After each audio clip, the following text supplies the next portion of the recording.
बहुत सारे बच्चे कमेंट कर रहे थे कि सर गेस क्वेश्चन लेकर आइए, सर गेस क्वेश्चन लेकर के आइए। जी हां मेरे प्यारे बच्चों, आज हम यहां पर आप लोगों के साइंस के VVI सब्जेक्टिव गेस क्वेश्चन लेकर के आ गए हैं। इसमें हम वैसे सवालों को करेंगे जो आपके एग्जाम के लिए काफी ज्यादा महत्वपूर्ण है। तो पूरे इस वीडियो को शुरू से लेकर अंत तक देखेगा और सारे सवालों को आप अपने एग्जाम के जाने से पहले अच्छे से कर लेना। तो आइए मेरे प्यारे बच्चों शुरू करते हैं और सभी सवालों को हम एक एक करके देखते हैं। देखिए इसका जो सबसे पहला सवाल है मेरे प्यारे बच्चों कि लिंग निर्धारण किसे कहते हैं, मानव में बच्चे का लिंग निर्धारण कैसे होता है। जी हां, काफी महत्वपूर्ण सवाल है। कई बार मेरे प्यारे बच्चों ये सवाल आपके एग्जाम में पूछे गए हैं और आने वाले एग्जाम के लिए भी काफी ज्यादा महत्वपूर्ण है। जी हां, लिंग निर्धारण किसे कहते हैं, मानव में बच्चे का जो लिंग निर्धारण होता है, यानी कि मानव में जो बच्चे में लड़का होगा लड़की होगी, ये कैसे निर्धारण होता है इसके बारे में आप लोगों को बताना है। तो इसका आंसर लिखना बच्चों कि किसी शिशु के, है ना, किसी शिशु के जन्म से पहले नर व मादा होने की संभावना को भविष्यवाणी करना ही क्या कहलाता है, लिंग निर्धारण कहलाता है। हमने क्या बोला बच्चों कि किसी शिशु को जन्म से पहले, कोई बच्चे के जन्म लेने से पहले वो लड़का होगा या लड़की होगी, इसका भविष्यवाणी करना ही क्या होता है, लिंग निर्धारण होता है। ठीक है, एक लाइन में आप इसका आंसर लिखना, दूसरी लाइन में आप बच्चों पॉइंट वाइज करके आंसर लिखना। ठीक है, कि महिलाओं में दोनों लिंग गुणसूत्र एक ही प्रकार के होते हैं। जो महिलाएं होती है उसमें जो गुणसूत्र होते हैं वो दोनों एक ही प्रकार के होते हैं। कौन कौन सा, X और X। ठीक है, और वहीं अगर बात करें पुरुषों में, तो पुरुषों में दोनों लिंग गुणसूत्र भिन्न भिन्न होते हैं, है ना। इसमें क्या होते हैं, X और Y दोनों होता है। ठीक है, किसमें, पुरुष में। अब मेरे डियर, जब X और X, महिला का X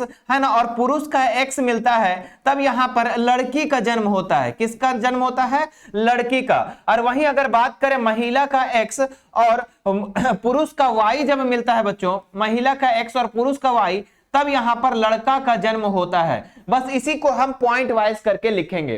पहला पॉइंट में हमने क्या लिखना है बच्चों कि जो महिलाओं में जो दो गुणसूत्र होते हैं वो एक ही प्रकार के होते हैं, X और X, है ना। और पुरुष में जो होता है इसमें दो गुणसूत्र भिन्न भिन्न होते हैं, अलग अलग X और Y होता है ना। देखिए पुरुष दो प्रकार के शुक्राणु बराबर मात्रा में उत्पन्न करते हैं। एक प्रकार के शुक्राणु में X होता है और जबकि दूसरा प्रकार के जो शुक्राणु होते हैं वो Y होता है, जो कि मैंने बता रखा है। आगे देखो चौथा पॉइंट में लिखना कि महिलाएं एक ही प्रकार के अंडाणु उत्पन्न करती है जिसमें X गुणसूत्र होता है। महिलाएं जो है एक ही प्रकार के अंडाणु क्या करती है, उत्पन्न करती है, जिसमें क्या होता है, एक ही X गुणसूत्र होता है।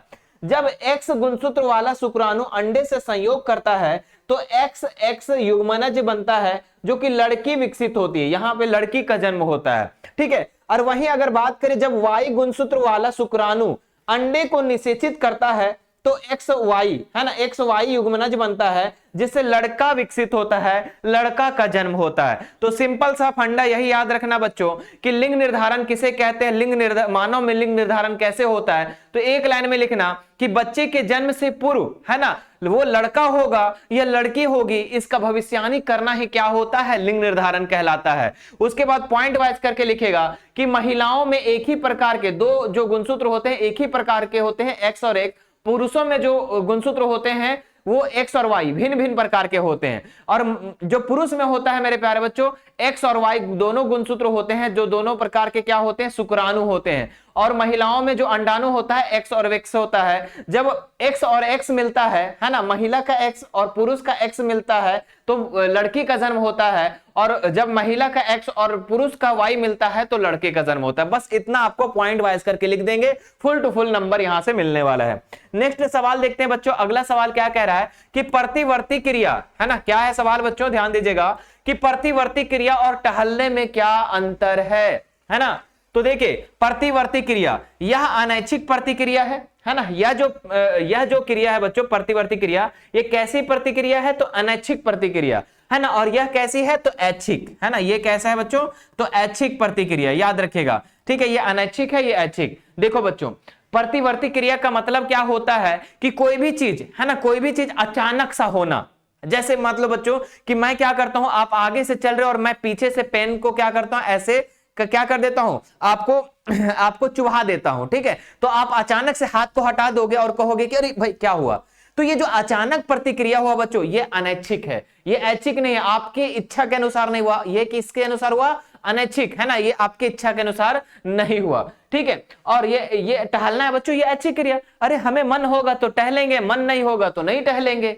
बातों को समझ रहे हैं, हमें मन होगा तो टहलेंगे, नहीं मन होगा तो नहीं। जैसे अभी ठंडा चल रहा है, हमारा मन होता नहीं टहलेंगे तो नहीं टहलेंगे, समझ में आ रहा है। तो ये जी दूसरा चीज लिख सकते हैं, यह शरीर के अंगों को अचानक तथा तीव्र प्रक्रिया है। यह शरीर के अंगों को क्या है, अचानक और तीव्र प्रक्रिया है। और यह समय पर लेकिन धीमी प्रक्रिया है ना। ये क्या है, समय पर क्या है, धीमी प्रक्रिया है, मतलब कि होगा, धीरे धीरे होगा, लेकिन ये अचानक होता है। देखते हैं आप कैसे अचानक से हाथ हटा लेते हो। और इसका जो नियंत्रण करता है बच्चों, ये मेरु रज्जु करता है, जो रीढ़ के हड्डी है ना बच्चों, जो स्पाइनल कॉर्ड के जो बीच में होता है बच्चों यहां पर, ठीक है, मेरु रज्जु के द्वारा ये क्या होता है, नियंत्रित होता है। और ये मस्तिष्क के द्वारा नियंत्रित होता है। ये दिमाग सोचता है टहलेंगे नहीं टहलेंगे, ठीक है, लेकिन मेरु रज्जु जो है बच्चों, ये तुरंत क्विक रिस्पॉन्स देता है, ठीक है। तो इतना बात को याद रखिएगा। अगला सवाल देखते हैं, काफी ज्यादा महत्वपूर्ण सवाल है बच्चों, काफी आने की संभावना है यहां पर, कि ओम का नियम लिखें, इसका प्रायोगिक सत्यापन करें।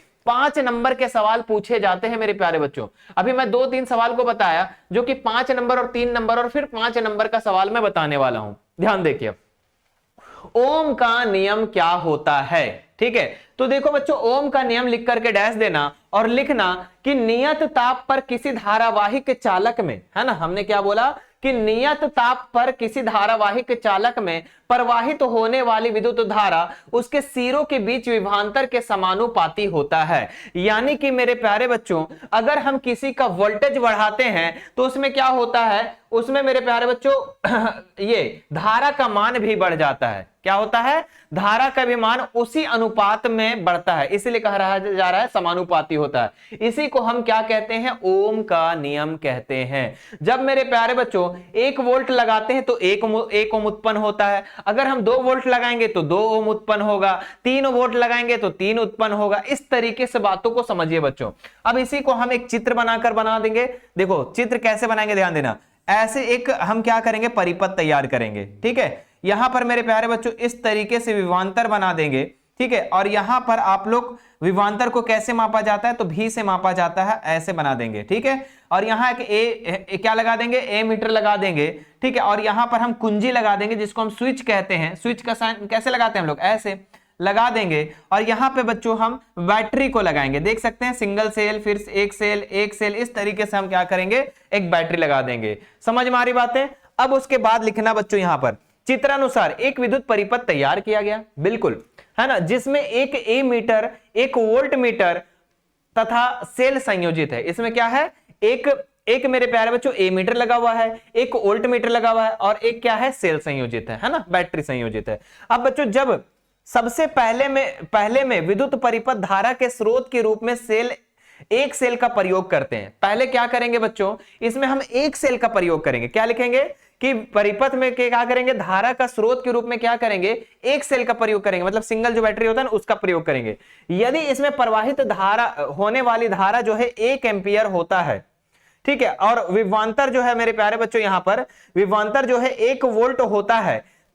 जब विद्युत स्रोत के रूप में 2 सेल जोड़ा जाता है तो विद्युत धारा का मान 2 एम्पियर हो जाता है। जब 2 सेल को जोड़ेंगे तो 2 एम्पियर हो जाएगा और विभवांतर भी 2 हो जाएगा। बातों को समझिए। इसी प्रकार 3 और 4 को संयोजित करेंगे। अगर हम 3 सेल को प्रयोग करेंगे तो क्या होगा, 3 एम्पियर धारा उत्पन्न होगा और 3 वोल्ट होगा, है ना। विभवांतर कितना होगा, 3 होगा, 4 होगा तो 4 होगा। तो इस तरीके से क्या होता है कि विभवांतर जैसे जैसे बढ़ाने पर बच्चों यहां पर धारा का मान बढ़ जाता है, ठीक है, याद रखिएगा। तो यही है ओम का नियम बच्चों। इतना लिखने के बाद एक क्या करना, एक ग्राफ बना देना। इसे हम एक ग्राफ के रूप में निरूपित कर सकते हैं। तो देखिए अगला पेज में हम लोग ने ग्राफ बनाया है, इस ग्राफ को ध्यान से देखना।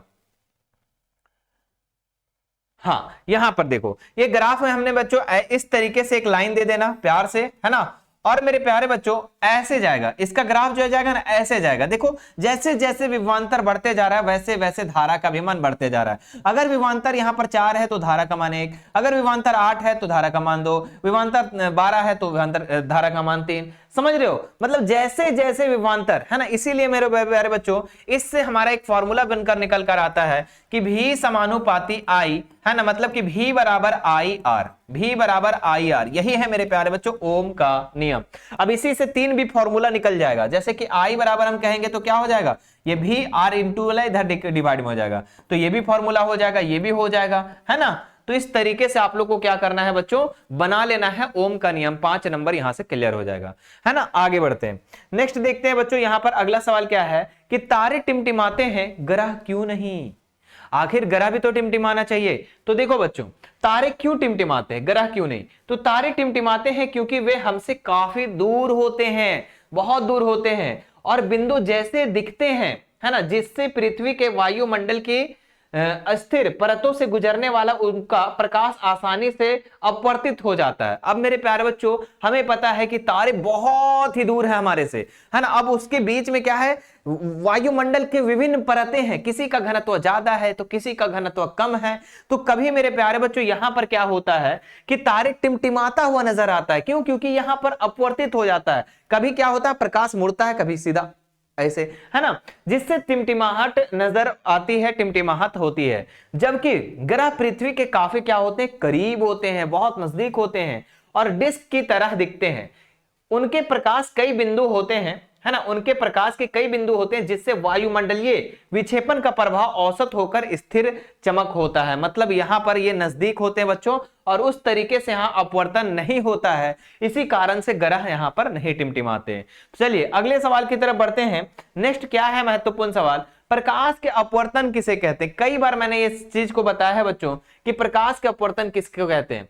तो जब प्रकाश मेरे प्यारे बच्चों एक माध्यम से दूसरे माध्यम में प्रवेश करता है तो ये क्या होता है, अपने पथ से विचलित हो जाता है, इसी को हम प्रकाश का अपवर्तन कहते हैं। जैसे मेरे प्यारे बच्चों यहां पर गौर से देखो, यही चीजों लिखा गया है कि जब प्रकाश एक माध्यम से दूसरे माध्यम में प्रवेश करता है तो प्रकाश दिशा क्या हो जाती है, प्रकाश की दिशा मुड़ जाती है, परिवर्तित हो जाती है, ये अपने पथ से विचलित हो जाती है, इसी को हम क्या कहते हैं, अपवर्तन कहते हैं। बोले सर नहीं समझ में आया। समझो बच्चों, ये इधर से प्रकाश आ रही है, इसको जाना चाहिए सीधा, लेकिन ये सीधा ना जाकर के मेरे प्यारे बच्चों प्रकाश ऐसे आती है और यहां से क्या हो जाती है, ऐसे टेढ़ा हो जाती है, चाहे इधर हो जाती है, मतलब ये विचलित हो जाती है। जैसे आप समझो ना बच्चों कि आप क्या करते हो, टॉर्च जलाते हो ना, अब पानी में मार के टॉर्च देखना तो देखेंगे कि प्रकाश जो है वहां तक तो सीधा जाएगा, लेकिन जैसे पानी में प्रवेश करेगा तो वो थोड़ा सा टेढ़ा नजर आएगा। ऐसा क्यों होता है, ऐसा अपवर्तन के कारण होता है। जब मेरे प्यारे बच्चों विरल माध्यम से सघन माध्यम की तरफ हमारा प्रकाश आता है तो ये अभिलंब की ओर मुड़ जाता है ना। अभिलंब ये एक काल्पनिक रेखा होता है, इधर क्या है, मुड़ जाता है, याद रखिएगा, ठीक है। चलो अब इसी चीजों को यहां पर लिखा गया है बच्चों कि इसके 2 नियम क्या क्या है। तो आपतित किरण, ये इसको कहते हैं आपतित किरण, और दूसरा बच्चों अपवर्तित किरण, परावर्तित मत बोलना, ये प्रकाश का अपवर्तन है, प्रकाश का परावर्तन दूसरा है, अगले पेज में बताएंगे हम। यहां अपवर्तित किरण और अभिलंब, है ना बच्चों, और क्या है आपतन बिंदु, ये वाला, है ना, तीनों क्या है, एक ही तल में स्थित होते हैं। पहला लाइन। दूसरा लाइन में लिखना आपतन कोण की ज्या और अपवर्तन कोण की ज्या का अनुपात क्या होता है, स्थिर होता है, इसे स्नेल का नियम भी कहते हैं। बच्चों है ना, क्या कह रहा है कि आपतन कोण की ज्या, है ना बच्चों, साइन आई और साइन आर, है ना बच्चों, ये क्या होता है, ये मेरे प्यारे बच्चों इसका अनुपात जो बिल्कुल क्या होता है, स्थिर होता है, स्थिरांक, है ना, बराबर में स्थिरांक लिख दो। इसको भी लिख देंगे तो आप लोग को नंबर अच्छे मिल जाएगा, इतना भी लिखोगे तो कोई दिक्कत नहीं है। उम्मीद करते बच्चों ये भी क्वेश्चन आपको बढ़िया से समझ में आ गया होगा। आगे देखते हैं, चुंबकीय क्षेत्र के रेखाओं के गुणों की रेखाओं को लिखें। तो चुंबकीय क्षेत्र की रेखा के बारे में हम लोग कितने बार जिक्र किए हैं मेरे प्यारे बच्चों। तो चुंबकीय क्षेत्र के रेखाओं के गुण क्या क्या होते हैं, देखिए वहां पर चित्र को इस तरीके से बना दीजिएगा। बोले सर नहीं आता है, कुछ नहीं करना है बच्चों, देखो कुछ नहीं करना है, यहां पर क्या करना है, इस तरीके से आप बना देना, यहां पर नॉर्थ लगा देना, यहां पर साउथ लगा देना, और यहां से क्या करना, इस तरीके से रेखाएं को निकालना, ऐसे रेखाएं को निकालना, है ना, ऐसे रेखाएं को निकालना, इधर से मेरे प्यारे बच्चों इधर से रेखाएं निकालेंगे, इधर से भी हम ऐसे रेखाएं को निकालेंगे, ये होगा ऐसे, ठीक है। साइन जो होगा मेरे प्यारे बच्चों ये किधर जाएगा, तो नॉर्थ से साउथ की तरफ जाएगा, इस तरीके से साइन बनाना, ठीक है, नॉर्थ से साउथ की तरफ, है ना। यहाँ थोड़ा टेढ़ा बन गया, आप लोग सीधा बना लेना, और ऐसे करके ऐसे करके ऐसे करके ऐसे कर देना, ऐसे करके दो ठो इधर कर देना, दो ठो इधर कर देना। देखो थोड़ा सा मेरा ऐसे गलती हो गया, ठीक है, इसको अच्छे से कर लेना। तो कितना आसान है प्यारे बच्चों, याद रखिएगा कि ये नॉर्थ से हमेशा साउथ की तरफ जाती है, मतलब उत्तरी से दक्षिणी की तरफ जाती है। तो चलिए इसके हम लोग गुण को लिखते हैं। क्या है कि ये रेखाएं बंद वक्र रेखाएं हैं, बिल्कुल रेखाएं हैं, है ना, बंद वक्र रेखाएं हैं जो उत्तरी ध्रुव से उत्पन्न होती है और दक्षिणी ध्रुव तक जाती है ना। उत्तरी से उत्पन्न होती है, देखो साइन का मतलब क्या है कि उत्तरी से जा रही है दक्षिणी की तरफ, उत्तरी से दक्षिणी की तरफ जा रही है, ठीक है, इसको लिख दीजिएगा। चुंबकीय क्षेत्र रेखाएं जो है, चुंबकीय रेखाएं आपस में कभी भी प्रतिच्छेद नहीं करती है। तो ये 2 पॉइंट हमने लिख दिया। अगर तीसरा चौथा पॉइंट भी अगर लिखना बोले तो बोल देना मेरे प्यारे बच्चों, इसमें चुंबकीय क्षेत्र रेखाएं में ये बोल दीजिएगा, क्या बोलेंगे कि चुंबक के अंदर जो है, ये तो उत्तरी से दक्षिणी की तरफ गया ना, लेकिन चुंबक के अंदर जो है दक्षिणी से उत्तर की तरफ आता है ना। तो याद रखिएगा, लिख देना कि चुंबक के अंदर की जो रेखाएं होती है वो दक्षिण से उत्तर की तरफ आती है। तो तीसरा पॉइंट हो जाएगा। इस तरीके से आप लोग अपने से भी बनाकर लिख सकते हो। चलिए अगला सवाल देखते हैं मेरे प्यारे बच्चों। नेक्स्ट सवाल क्या है, विरंजक चूर्ण किस प्रकार बनाया जाता है, इसके 2 उपयोगों को लिखें, है ना। विरंजक चूर्ण जो है मेरे प्यारे बच्चों ये किस प्रकार बनाया जाता है, इसके 2 उपयोगों को लिखना है। बहुत ही आसान है। देखो विरंजक चूर्ण में मेरे प्यारे बच्चों ये जो बनता है ना, ये बूझा हुआ चूना से बनता है। जब बूझा हुआ चूना को क्लोरीन से अभिक्रिया करवाते हैं ना, तब आपका विरंजक चूर्ण बनता है। बोले सर कैसे, देखो विरंजक चूर्ण का निर्माण शुष्क बूझे हुए चूने पर क्लोरीन की क्रिया से होती है। किससे होती है, क्लोरीन की क्रिया से। जैसे देखो यहां पर बच्चों ये देखो शुष्क बूझा हुआ चूना का सूत्र है ये, है ना, कैल्शियम ऑक्सी है ना, कैल्शियम हाइड्रोक्साइड। और मेरे प्यारे बच्चों ये क्लोरीन के साथ, क्लोरीन गैस के साथ अभिक्रिया करके CaOCl2 बनाता है, यानी कि विरंजक चूर्ण बनाता है ना। क्या है ये, विरंजक चूर्ण, विरंजक चूर्ण, है ना। और ये इधर जल का निर्माण करता है। तो याद रखिएगा, जब मेरे प्यारे बच्चों बूझा हुआ चूना के साथ क्लोरीन गैस के साथ अभिक्रिया करके क्या बनाता है, विरंजक चूर्ण बनाता है। चलिए इसको लिखते हैं। इसके निर्माण के लिए विशेष प्रकार का एक उपकरण लेते हैं। क्या करते हैं, एक तरीके से बर्तन लेते हैं, है ना, जिसमें ऊपर शुष्क बूझा हुआ चूना डाला जाता है। इस बर्तन में क्या डाला जाता है, ऊपर से शुष्क बूझा हुआ चूना डाला जाता है। नीचे से क्लोरीन गैस और गर्म वायु प्रवाहित होते हैं। नीचे से मेरे प्यारे बच्चों एक बर्नर लगा होता है और वहां पे क्या है, क्लोरीन गैस निकाला जाता है ऊपर। जब क्लोरीन गैस ऊपर निकाला जाता है और ऊपर से क्या डाला जाता है, शुष्क बूझा हुआ चूना, तो वो शुष्क बूझा हुआ चूना किस में चेंजेस हो जाता है बच्चों, ये विरंजक चूर्ण में यहां पर चेंजेस हो जाता है। ठीक है, क्लोरीन से ऊपर पहुंचते पहुंचते यह पूर्ण रूप से अवशोषित हो जाता है और तथा बूझा हुआ चूना विरंजक चूर्ण में बदल जाता है। ठीक है, समझ में आ गया बच्चों। और इसके 2 उपयोग क्या क्या है, तो ध्यान दीजिएगा। पेयजल को रोगाणु विहीन करने के लिए, देखो विरंजक चूर्ण को हम लोग ब्लीचिंग पाउडर भी कहते हैं, है ना। ये पेयजल को, है ना, पीने वाले पानी को रोगाणु से रहित करने के लिए, मतलब कि खराब पानी को अच्छे से बनाने के लिए, है ना, उसमें जितने भी कीटाणु वगैरह मारने के लिए ये चीज को प्रयोग किया जाता है। क्लोरोफॉर्म बनाने के लिए, है ना बच्चों, क्लोरोफॉर्म बनाने के लिए। तो इस तरीके से आप लोग इसको लिख सकते हैं, कोई दिक्कत वाली बात नहीं है। चलिए अगले सवाल की तरफ बढ़ते हैं मेरे प्यारे बच्चों। नेक्स्ट क्या है कि अवतल दर्पण और उत्तल दर्पण में अंतर लिखिए। मेरे प्यारे बच्चों जो भी मैं सवाल को आज करवा रहा हूं वो मैं आपको समझा के करवा रहा हूं। ठीक है, अगर मैं चाहूं तो सिर्फ क्वेश्चन को बताते बताते आगे निकल जाएंगे, है ना, लेकिन मैं चाहता हूं कि आपको समझा दूं ताकि आपको याद जल्दी हो जाए। कोई भी चीज आप जल्दी समझते हो मेरे प्यारे बच्चों तो आपको याद होता है, और नहीं समझते हो तो फिर रटन वाला काम करना होगा। ठीक है, हाँ चलो ये देखो बच्चों क्या है, अवतल दर्पण और उत्तल दर्पण में अंतर लिखे। सभी बच्चों को याद भी होगा इसका आंसर, है ना, कि अवतल दर्पण, है ना, एक साइड लिखना अवतल दर्पण, एक साइड लिख देना उत्तल दर्पण, है ना। अवतल दर्पण का प्रवर्तक सतह क्या होता है, धसा होता है।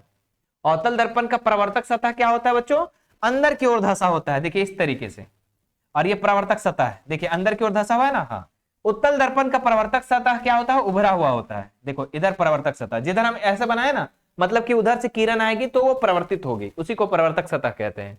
इसमें लिखना कि अवतल दर्पण की फोकस दूरी माइनस में होती है, ऋणात्मक होती है। उत्तल दर्पण की फोकस दूरी धनात्मक में होती है। ठीक है, चलो इसमें प्राय वास्तविक प्रतिबिंब बनता है। इसमें हमेशा जो है मेरे प्यारे बच्चों काल्पनिक एवं छोटा प्रतिबिंब बनता है। इसमें कैसा बनता है, वास्तविक बनता है और उसमें काल्पनिक एवं छोटा बनता है ना। इसका प्रयोग, है ना, अवतल दर्पण का प्रयोग बच्चों देखो ये भी आता है एग्जाम में, है ना, कि किन्हीं अवतल दर्पण के किन्हीं 3 उपयोगों को बताएं। तो यहां से भी लिख सकते हैं आप इसका उपयोग टॉर्च में, गाड़ी के हेडलाइट में, है ना, गाड़ी के हेडलाइट में किया जाता है, टॉर्च में किया जाता है, दंत चिकित्सक में किया जाता है ना। तो बहुत जगह मेरे प्यारे बच्चों ये अवतल दर्पण का प्रयोग किया जाता है ना। और देखिए इसका प्रयोग कहां होता है, तो साइड मिरर के रूप में किया जाता है गाड़ी में, है ना, और भी कई जगह यहां पर किया जाता है और उत्तल दर्पण का प्रयोग, है ना। तो इस तरीके से आप लोग इसका आंसर लिख सकते हैं। चलिए अगले सवाल की तरफ आते हैं, प्रकाश के परिवर्तनों को नियमों को लिखे। चलो ये तो सबको याद होगा, है ना, कि जब प्रकाश की किरण जो है किसी वस्तु से टकराती है, किसी वस्तु से टकराती है और यहां से फिर परिवर्तित हो जाती है, और इसी घटना को हम प्रकाश का परिवर्तन कहते हैं। ठीक है, इसके दो नियम है। पहला नियम क्या लिखेंगे कि आपतित किरण, है ना बच्चों, इसको कहते हैं आपतित किरण, इसको कहते हैं परिवर्तित किरण। आपतित किरण, परिवर्तित किरण और मेरे प्यारे बच्चों इसमें और आपतन बिंदु, है ना बच्चों, इसको बीच में जो है ना आपतन बिंदु और अभिलंब तीनों क्या होते हैं, एक ही तल में स्थित होते हैं। और दूसरा पॉइंट लिख देना, आपतन कोण और परिवर्तन कोण सदैव बराबर होते हैं। मेरे प्यारे बच्चों ये वाला आपतन कोण हो गया और इधर वाला परिवर्तन कोण हो गया, दोनों कोण क्या होते हैं, सदैव बराबर होते हैं, हमेशा बराबर होते हैं। चलिए आगे बढ़ते हैं नेक्स्ट सवाल पे। हमारा अगला सवाल क्या कहता है, निकट दृष्टि दोष क्या है, इसके कारण और इसे कैसे दूर किया जाता है। तो निकट दृष्टि दोष मेरे प्यारे बच्चों वह दृष्टि दोष जिसमें क्या है, किसी व्यक्ति की निकट की वस्तुएं साफ दिखाई देती है लेकिन दूर की वस्तुएं साफ नहीं दिखाई देती है, उसी को हम क्या कहते हैं, निकट दृष्टि दोष कहते हैं। क्लियर, ठीक है। कारण क्या है, आखिर निकट दृष्टि दोष कैसे होता है, तो इसका कारण है मेरे प्यारे बच्चों कि अभिनेत्र लेंस की क्षमता का क्या हो जाता है, अधिक हो जाता है और नेत्र गोलक लंबा हो जाता है ना। इसी को मायोपिया भी कहते हैं बच्चों, देखिए इंग्लिश में लिखा गया है मायोपिया। ठीक है, इसका संशोधन कैसे किया जाता है, निवारण कैसे होता है, तो इस दोष को दूर करने के लिए अवतल लेंस के चश्मे का उपयोग किया जाता है ना। इस दोष को दूर करने के लिए किस लेंस का प्रयोग किया जाता है, अवतल लेंस का प्रयोग किया जाता है। आप कुछ भी नहीं याद रखेंगे तो अपना मास्टर जी को जरूर याद रखना। ठीक है, हमारा जो चश्मा लगा हुआ है बच्चा वो अवतल लेंस लगा हुआ है। ठीक है, मतलब निकट की वस्तुएं क्लियर नहीं दिखाई देती है, ठीक है, और नहीं निकट की वस्तुएं क्लियर दिखाई देती, दूर की वस्तुएं क्या है, ब्लर दिखाई देता है। ठीक है, समझ में आ रही बातें, तो इस तरीके से भी याद कर सकते हैं। बहुत ही मेरे प्यारे बच्चों आसान सा सवाल है। अगले सवाल देखते हैं, ये देखो, निम्न यौगिक का संरचना बनाना है बच्चों। संरचना बनाना बहुत आसान है। क्या कह रहा है, पहला नंबर ब्रोमोपेंटेन। पहले सूत्र तो याद होनी चाहिए। ब्रोमोपेंटेन का सूत्र क्या होता है बच्चों, आपको पता है, ब्रोमो है ना, मैंने शायद कल ही के क्लास में क्रैश कोर्स में आप लोगों को बताया था। जी हाँ मेरे प्यारे बच्चों, मैं तो बताना ही भूल गया कि यदि आप अभी तक हमारे क्रैश कोर्स में नहीं जुड़े हैं तो आपके पास अंतिम मौका है, आप हमारे साथ जुड़ सकते हैं। उस क्रैश कोर्स में वही सब चीजों को बताया जा रहा है जो आपके एग्जाम के लिए महत्वपूर्ण है। जी हाँ मेरे प्यारे बच्चों, अगर आप पूरे साल को नहीं पढ़े हैं और अब चाहते हो कि मात्र 2 महीना से 15, 20, 25 दिनों में हम अच्छे से पढ़े, है ना, बढ़िया से तैयारी करें, तो आप मेरे प्यारे बच्चों हमारे क्रैश कोर्स के साथ जुड़ सकते हैं। ठीक है, हजारों की संख्या, कई हजार की संख्या में बच्चे वहां पर पढ़ रहे हैं, तो आप भी आइए, आपका भी वेलकम है बच्चों, और क्लासेस को कंटिन्यू कीजिए। बस तन मन धन, बस यही लास्ट के समय में आपको लगा देना है, फिर आपका रिजल्ट बताएगा आप कितना मेहनत की हो। ठीक है, चलो देखो ब्रोमोपेंटेन बच्चों, ब्रोमोपेंटेन कल ही मैंने बताया था इसको।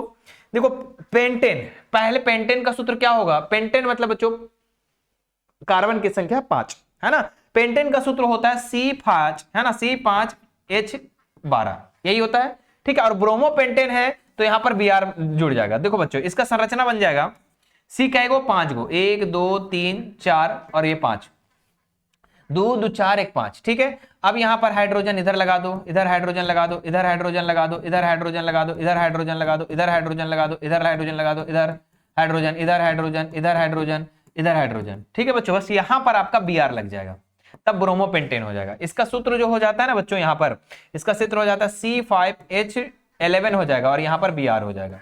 ठीक है, इस तरीके से सूत्र H11 हो जाएगा, क्यों, क्योंकि एक हाइड्रोजन को विस्थापित करके बनाया जाता है। आगे देखो मेथेनल का सूत्र क्या होता है बच्चों, तो इसमें मेथेनल, मेथ कितना नंबर पे आता है, 1 नंबर पे। ठीक है, तो एक कार्बन होगा, इसके साथ डबल ऑक्सीजन लगेगा, चूंकि यहां पर ये एल्डिहाइड वाला समूह का है तो डबल ऑक्सीजन लगेगा। यहां पर एक हाइड्रोजन और यहां पर मेरे प्यारे बच्चों एक हो जाएगा यहां पर, है ना, मेथेनल ना, तो यहां पर एक हाइड्रोजन ऐसे हो जाएगा।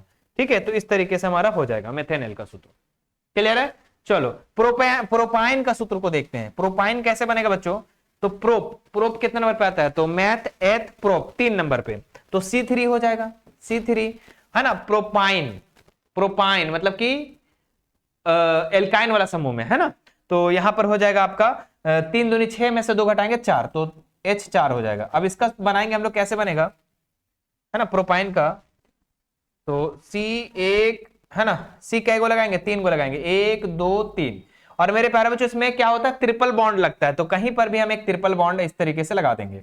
यहाँ पर 1H इधर हो गया, यहाँ पर 3 और 1 4 हो गया इधर, और 1H 2H और ये 3H, देखो 4 गो H हो गया, बोले हाँ सर हो गया, है ना, ट्रिपल बॉन्ड लग गया।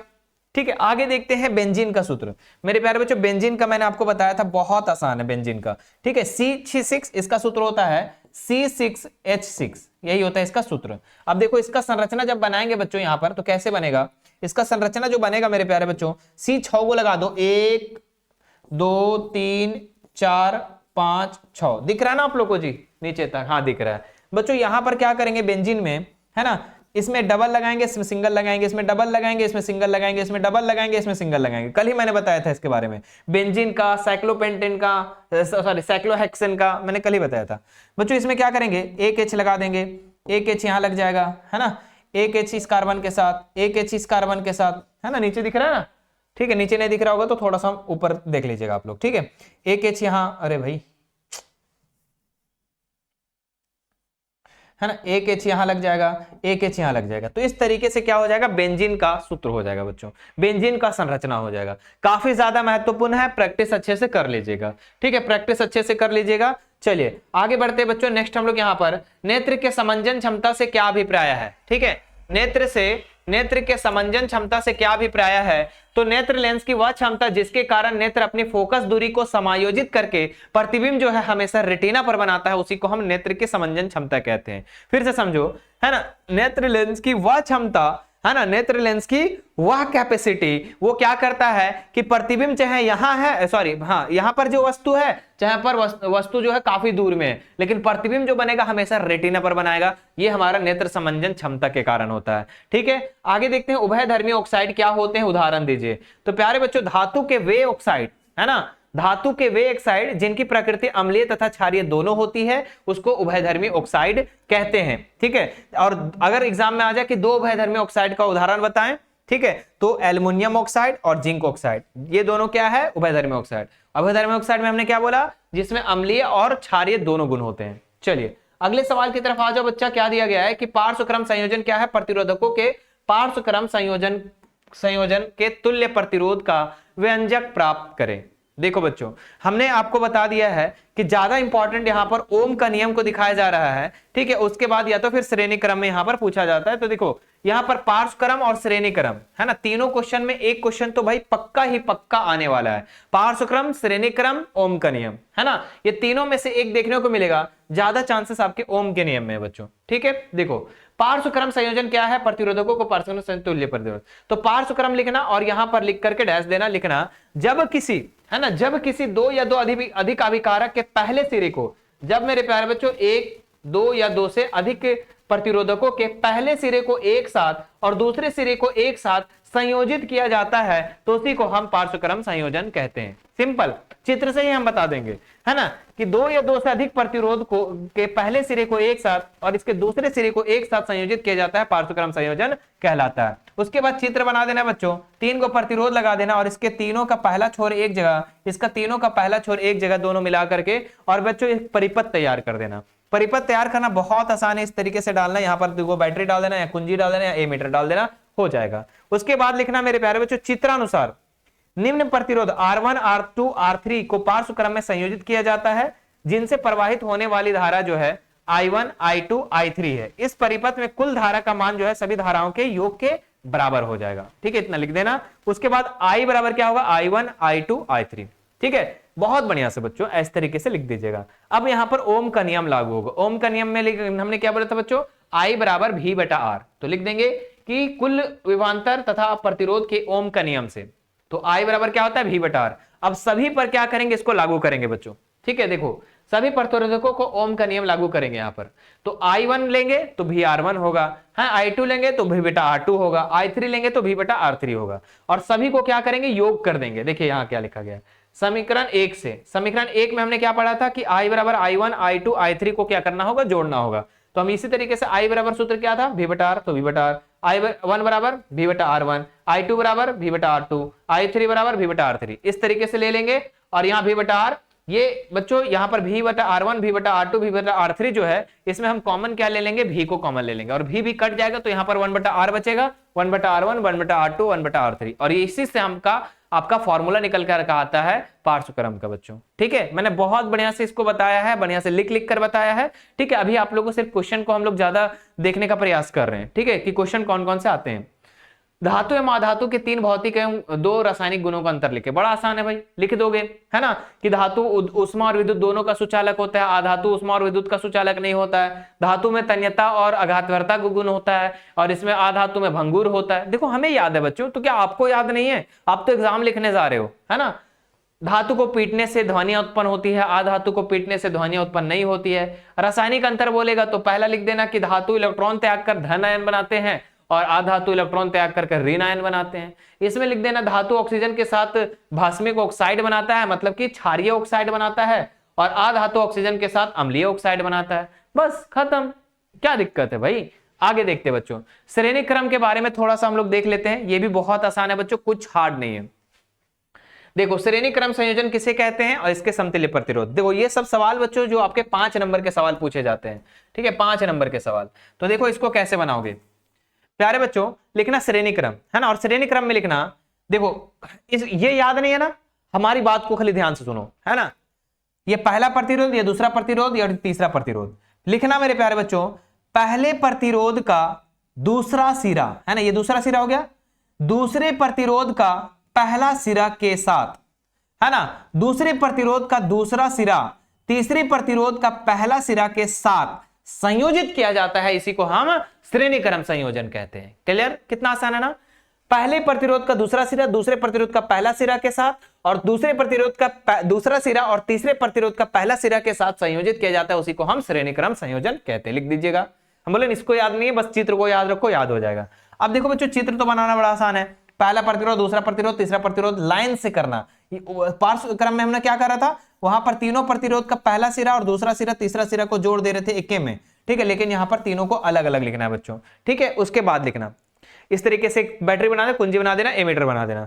लिखना चित्रानुसार R1, R2, R3 प्रतिरोध को श्रेणी क्रम में संयोजित किया गया है। ठीक है, जिसके विभवांतर, अभी और भी प्रश्न है मेरे प्यारे बच्चों, इंपॉर्टेंट सभी प्रश्नों को देखेंगे। ठीक है, V1, V2, V3 इस परिपथ में कुल विभवांतर तीनों विभवांतर के योग के बराबर होगा। ठीक है, V बराबर V1, V2, V3 इस तरीके से लिख देना। वहां पे I1 लेके चल रहे थे, ठीक है, यहां पर V1, V2, V3 लेंगे। उसके बाद बच्चों अगले पेज में आते हैं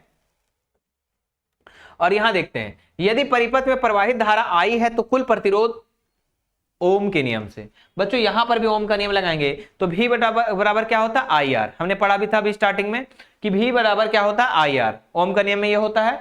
अब सभी प्रतिरोधकों को ओम का नियम लागू कर देंगे बच्चों, है ना, सभी प्रतिरोधकों पर ओम का नियम को लागू करेंगे, और ओम का नियम हमारा कहता है V बराबर IR।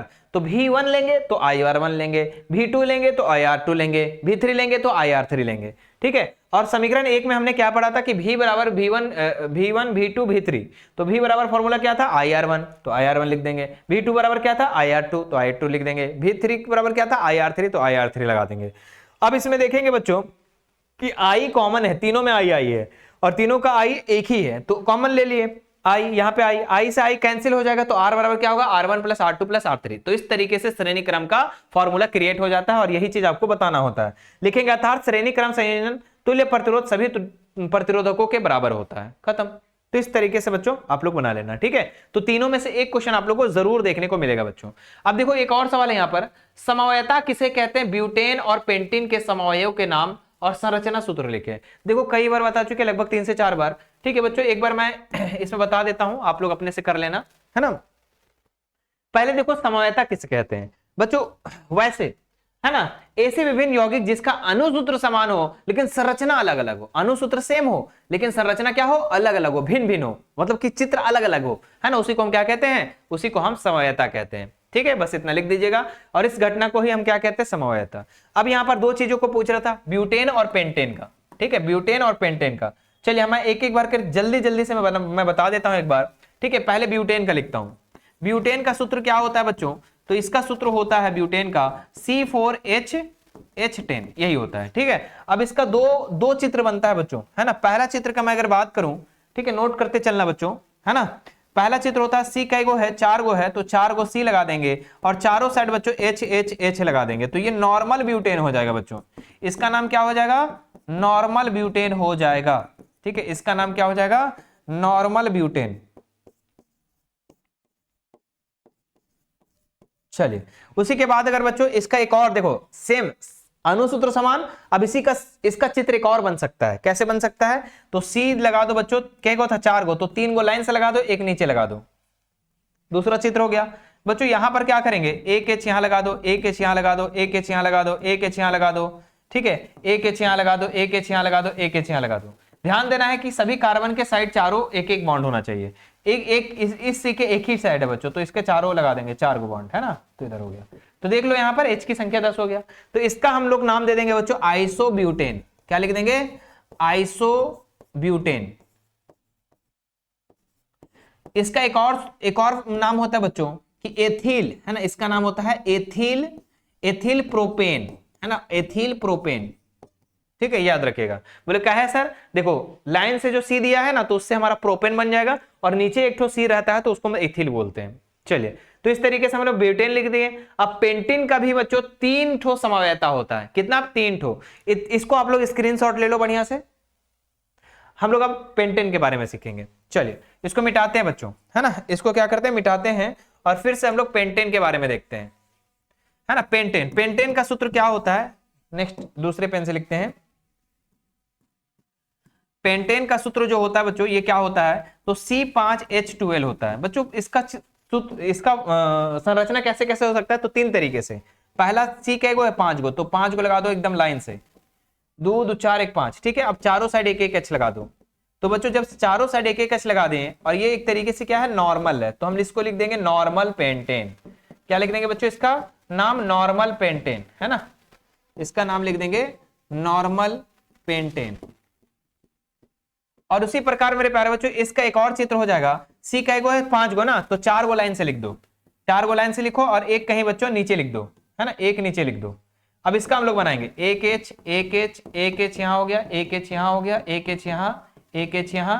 ठीक है, इसका भी एक H हो जाएगा, इसका भी एक H हो जाएगा, इसका भी एक H हो जाएगा, इसका एक H यहां, नीचे एक नीचे। सभी कार्बन के क्या होने चाहिए? 4 बॉन्ड होने चाहिए। तो देखो यहां तक देखो बच्चों, यहां पर इसका नाम क्या हो जाएगा?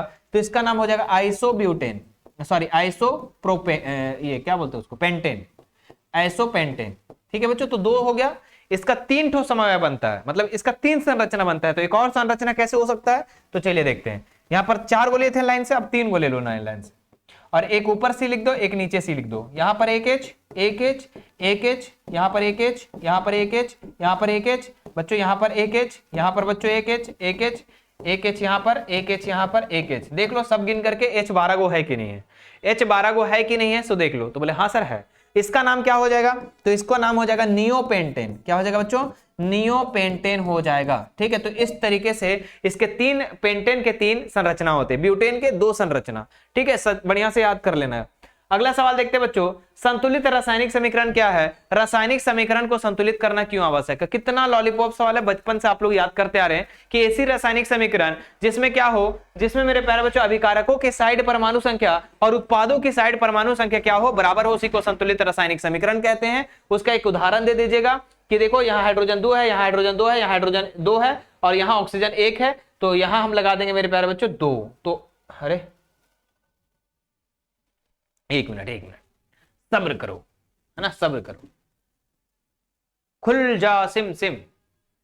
ठीक है, वक्त भी काफी हो चुकी है। चलो फटाक से हम लोग कर लेते हैं इसको भी हम लोग धड़ाम से, है ना। देखो बच्चों यहाँ पर क्या है? हाइड्रोजन 2 ऑक्सीजन 2, है ना। यहाँ पे हम 2 लगा देंगे, तो देखो हाइड्रोजन 4 हो गया, तो हाइड्रोजन 4 हो गया, ऑक्सीजन 2। ठीक है, अब उसके बाद लिखना बच्चों किसको संतुलित करना क्यों आवश्यक है? तो लिखेगा कि समीकरण को संतुलित करना इसलिए आवश्यक है क्योंकि द्रव्यमान संरक्षण का नियम कहता है कि इसमें ना कोई परमाणु का मेरे प्यारे बच्चों ना विनाश होता है, ना ही निर्माण होता है। इसलिए इस नियम के अनुसार दोनों साइड की परमाणु संख्या क्या होनी चाहिए? बराबर होनी चाहिए। इतना लिख दीजिएगा। आगे बढ़ते हैं बच्चों, अब देखते हैं यहाँ पर दो सवाल और बचे हुए हमारे पास, फटाफट कर लेते हैं। देखो जिप्सम क्या होता है, इसको 373 केल्विन पर गर्म करने पर क्या होता है, बहुत आसान है बच्चों। जिप्सम क्या होता है बच्चों, है ना लिखना जिप्सम का सूत्र, जिप्सम का सूत्र। तो जिप्सम का जो सूत्र होता है मेरे प्यारे बच्चों ये होता है ना, जिप्सम का सूत्र होता है कैल्शियम सल्फेट, है ना, कैल्शियम सल्फेट 2 हाइड्रेट, है ना, H2O, है ना। इसका हिंदी नाम लिखना चाहते हैं तो लिख सकते हैं कि जिप्सम कैल्शियम सल्फेट डाइहाइड्रेट होता है, ठीक है। इसका जिप्सम का सूत्र ये होता है। जब इसे 373 केल्विन पे गर्म किया जाता है, नीचे लिखिएगा बच्चों, जब इसे 373 केल्विन पर, 373 केल्विन पर गर्म करते हैं, है ना, क्या लिखेंगे, गर्म करते हैं, तो क्या होता है बच्चों, तो प्लास्टर ऑफ पेरिस का निर्माण होता है। क्या लिखोगे, प्लास्टर ऑफ पेरिस का निर्माण होता है, का निर्माण होता है, ठीक है। मेरा राइटिंग अच्छे से नहीं जा रहा है, कोई बात नहीं बच्चों, है ना, आपको लिखना अच्छे से, निर्माण होता है। और क्या होता है बच्चों, तो 2/3 जो है, मतलब लगभग 1.5 क्या होता है, जल वापस बाहर निकल जाता है। एक समीकरण लिख देना बच्चों, इसका समीकरण कैसे होगा, तो देखो बच्चों यहां पर समीकरण हो जाएगा कैल्शियम सल्फेट SO4, है ना, और 2 हाइड्रेट, इसको जब हम 373 केल्विन पर, है ना बच्चों, 373 केल्विन पर क्या करते हैं, गर्म करते हैं, तो कैल्शियम सल्फेट और 1/2 H2O प्लास्टर ऑफ पेरिस का सूत्र है, ठीक है, ये बनता है, और 3/2 जो है ये जल बाहर निकल जाता है, बस इतना हो जाएगा। 3/2 क्या हो जाता है, जल बाहर निकल जाता है, ठीक है। तो इस प्रकार आप लोग लिख दीजिएगा, हो जाएगा बच्चों। चलिए अब लास्ट सवाल हम लोग देखते हैं। हाँ, अब ये हमारा रहा लास्ट सवाल मेरे प्यारे बच्चों, और इसको करने के बाद अभी तक मेरे प्यारे बच्चों आप लोग का गेस क्वेश्चन में हमने इतने सवालों को करवाया है, और भी आप लोग को सवाल का पार्ट 2 अगर चाहिए मेरे प्यारे बच्चों, तो आप हमें नीचे कमेंट बॉक्स में लिखिएगा कि हाँ सर इसी तरीके के सिर्फ महत्वपूर्ण सवाल लेकर के आइए, तो मैं बच्चों आप लोग को इसी तरीके से पार्ट 1 पार्ट 2 करके हम आप लोग को ला देंगे, और उतना करके चल जाएंगे तो आपका एग्जाम में बहुत बहुत अच्छा नंबर आएगा, ठीक है। चलो, और बाकी मेरे प्यारे बच्चों और अच्छे से पढ़ने के लिए हमारे क्रैश कोर्स के साथ भी आप जुड़ सकते हैं, वहां पे सभी चीजें आपको उपलब्ध की गई है। प्रभावी लक्षण से आप क्या समझते हैं, है ना बच्चों, यहां पर देखना है आपको। और मेंडल के प्रयोग द्वारा कैसे पता चला कि प्रभावी लक्षण है या अप्रभावी, समझाइए। तो बच्चों यहां पर 2 क्वेश्चन पूछे गए हैं इसके, है ना, कितने क्वेश्चन पूछे गए हैं, 2 क्वेश्चन पूछे गए हैं। तो चलिए बनाते हैं इसको। प्रभावी लक्षण किसको कहते हैं, तो वह लक्षण जो जीव में सबसे पहले प्रकट होता है ना, जीव में जो सबसे पहले प्रकट होता है वो हमारा क्या कहलाता है, प्रभावी लक्षण, है ना। यह प्रत्यक्ष रूप से प्रदर्शित होता है, प्रभावी लक्षण कहलाता है। प्रभावी लक्षण हमेशा तब व्यक्त किए जाते हैं जब जुड़ा हुआ एलील प्रमुख होता है ना बच्चों। देखो यहाँ पर 2 एलील होते हैं, माता का एक पिता का, है ना, तो किसी में से मेरे प्यारे बच्चों क्या होता है, उसके गुण उसके संतान में चले जाते हैं। जैसे भले ही प्रमुख विशेषता केवल एक ही प्रति मौजूद हो, जैसे कि उदाहरण बच्चों, मनुष्य में हम वी आकार के हेयर लाइंस, बच्चों बहुत सारे बच्चों को देखे होंगे उनके जो बाल होते हैं वी आकार के होते हैं। क्यों, ऐसा क्यों, क्योंकि उसके पिता का अगर वी आकार का बाल होगा तो उसके संतान का भी वी आकार का बाल होगा। तो ये जो प्रभावी लक्षण दिखते हैं, फर्स्ट जो लक्षण दिखते हैं इसी को प्रभावी लक्षण कहते हैं। और भी देख सकते हैं बादाम की तरह आंखें, है ना, दाहिना हाथ, बहुत सारे ऐसे होते हैं कि जो लेफ्ट हैंडेड होते हैं, ठीक है, लेफ्ट हाथ से काम करते हैं, ठीक है। तो अगर इसमें यही चीज दिखता है कि अगर उसके माता पिता अगर कोई है लेफ्ट हैंडेड तो ये भी हो सकता है, ठीक है। तो वो जो लक्षण दिखता है उसी को हम, जो फर्स्ट लक्षण दिखता है वो हमारा प्रभावी लक्षण कहलाता है। आगे देखिए, मेंडल के प्रयोग द्वारा कैसे पता चला कि लक्षण प्रभावी अथवा अप्रभावी। देखो मेंडल जो है मेरे प्यारे बच्चों, जो वैज्ञानिक, वो मटर के पौधे में इसका प्रयोग किया था, इस बात को भी याद रखिएगा, 1 नंबर के लिए क्वेश्चन में आता है। देखो जब मेंडल ने मटर के लंबे पौधे और बौने पौधे को संकरण कराया तो उसे प्रथम संतति यानी F1 में सभी क्या हुए, लंबे पौधे प्राप्त हुए। जब बौने और लंबे पौधे को संकरण कराया, ठीक है, तो सारे लंबे पौधे दिखाई दिए। अर्थात अर्थ है कि 2 लक्षणों में से केवल एक पैतृक लक्षण ही दिखाई दिया। अब देखो जब एक बौने पौधे के लिए एक लंबे पौधे को लिया तो यहां पर लंबे पौधे ही उत्पन्न हुआ। तो इससे क्या पता चला कि भाई जो पिता का जो लक्षण था वो सिर्फ एक ही का लक्षण दिखाई दिया इसमें, ठीक है। उन दोनों का मिश्रित प्रमाण नहीं दिखाई दिया, मतलब दोनों का मिश्रित परिमाण नहीं दिया कि दिखाई दिया कि लंबा पौधा को लिए और हम बौने पौधे को लिए हैं, ठीक है। तो ऐसा नहीं कि बीच बिचुआ में हुआ, मध्यमा में हुआ, ऐसा नहीं, तो लंबे ही हुए। तो कहीं ना कहीं बच्चों यहाँ पर प्रभावी लक्षण दिखाई दिया। आगे देखो, उसने पैतृक पौधे F1 पीढ़ी के पौधे को स्वरोगन से उगाया, ठीक है। इस दूसरी पीढ़ी में सभी पौधे लंबे नहीं थे।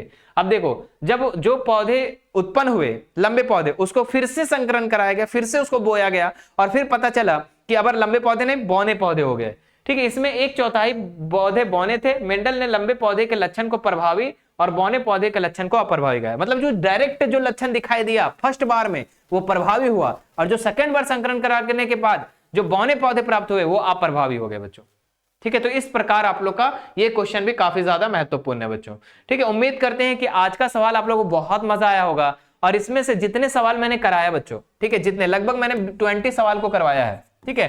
हालांकि आपका नंबरिंग इधर उधर हो सकता है, लगभग मैंने 20 सवाल को करवाया। अब मुझे बताओ कि इसमें से कितने सवाल आप लोग को आ रहा था, 50%, 60%, 80%, है ना, या फिर 99%, ठीक है, या फिर एक को नहीं 0%, कितना परसेंट आप लोग को ये क्वेश्चन आ रहा था, ठीक है। मुझे उम्मीद करते हैं कि अच्छा आप लोग ने याद भी कर लिया होगा अच्छे से। सभी प्रश्नों को बढ़िया से देख लेना बच्चों, और भी इसका पार्ट 2 भी आएगा, ठीक है। इंतजार कीजिए, इंतजार की घड़ी जल्द आने वाली है। चलिए बच्चों, फिर मिलते हैं आप लोगों से नेक्स्ट वीडियो में। Thank you so much.